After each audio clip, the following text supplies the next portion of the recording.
AP ప్రజలకు shock. అమ్మకు వందనం పథకంలో మెలికపెట్టారు ఏపీ ముఖ్యమంత్రి చంద్రబాబు.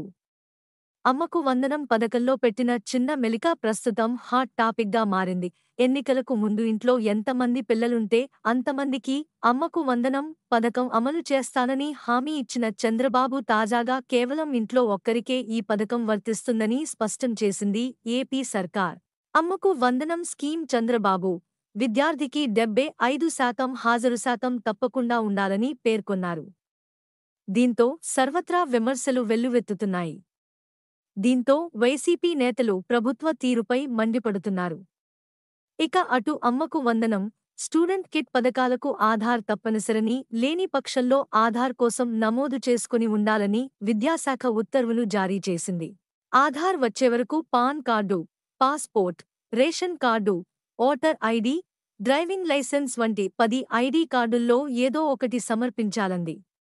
అమ్మకు వందనం కింద విద్యార్థుల సంరక్షకులకు రూపాయలు 15,000 స్టూడెంట్ కిట్లో బ్యాగ్, దుస్తులు తదితరాలు అందిస్తోంది. మన ఛానల్కి సబ్స్క్రైబ్ చేసుకోండి, లైక్ చేయండి మరియు కామెంట్ చేయండి.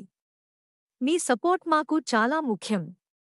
కొత్త వార్తలు మరియు అప్డేట్స్ కోసం బెల్ ఐకాన్ని నొక్కండి.